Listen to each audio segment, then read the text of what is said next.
Hello, good afternoon everyone. तो जो SBI clerk की नोटिफिकेशन है ये पहले आ गई थी, काफ़ी पहले आ गई थी, बट आज मैं इस फॉर्म को फिल कर रही हूँ तो मैंने सोचा क्यों ना एक वीडियो बना दूँ और आप लोगों को अपडेट कर दूँ। सो बेसिकली मैं जो ये फॉर्म फिल कर रही हूँ ये मैं उत्तराखंड से कर रही हूँ, जो कि आप लोगों को पता है मेरा स्टेट है। और काफ़ी सारों ने मुझसे मेल में पूछा कि आप कहाँ से फ़िल कर रहे हो, बताओ बताओ। तो पहले मुझे लगा इतना इम्पॉर्टेंट नहीं है ये बताना मैं कहाँ से फ़िल कर रही हूँ। फिर मुझे लगा जब पूछ ही रहे हैं तो चलो बता देती हूँ। मेल भी किया मैंने वापस, मतलब उन लोगों को टेक्स्ट बैक किया कि हाँ मैं अपने स्टेट से फिल कर रही हूँ। फिर मैंने सोचा चलो बता देती हूँ, वीडियो के थ्रू ही बता देती हूँ। तो यस, उत्तराखंड से फिल कर रही हूँ। और मुझे ये भी पता है यूपी में वैकेंसीज़ ज़्यादा हैं, बट स्टिल मैं यहीं से फिल कर रही हूँ। रीज़न जो मुझे पहले से सुनते आ रहे हैं, देखते आ रहे हैं, उन्हें पता है कि क्योंकि यूपी और दूसरे स्टेट्स कभी भी मेरी ऐसी प्रेफरेंस नहीं रही है। मेरा हमेशा से यही था, अगर मैं क्लर्क का एग्ज़ाम क्लियर करती हूँ तो ये मैं अपने घर के नज़दीक ही रहकर करूँ और मैं यहीं जॉब करूँ। पीओ का अगर होता है तो थोड़ा फील अलग आता है, ऑफिसर तो फिर मतलब ऐसे ही अच्छा लगता है कि आप कहीं भी स्टेट में हो क्योंकि आप एक ऑफिसर हो। बट मतलब मुझे ऐसा लगता है आज की डेट पे क्लर्क का भी जो कंपटीशन है इट्स सो टफ।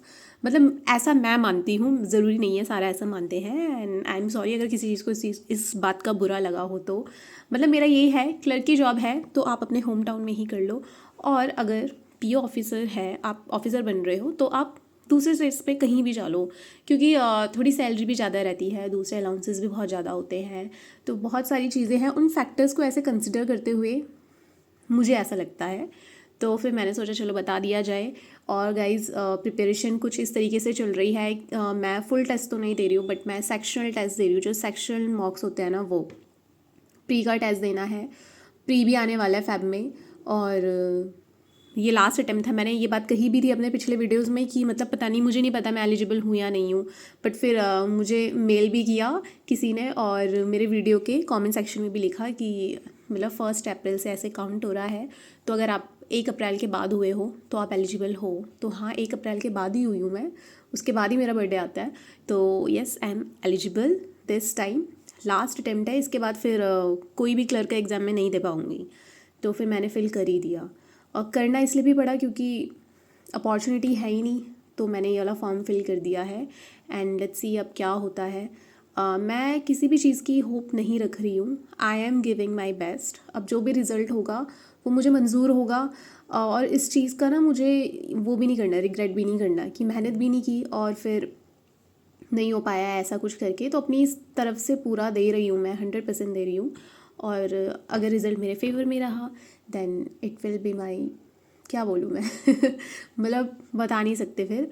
और कुछ और होगा तो कोई नहीं, there are many alternatives in life, कुछ और कर लेंगे। तो फिर या दिस इज़ जो मुझे आप लोगों को बताना था। तो गाइज़ आप लोग भी प्रिपेयर करिए अच्छे से, और मुझसे जितना पॉसिबल हो पाएगा मैं वीडियोस बनाऊंगी।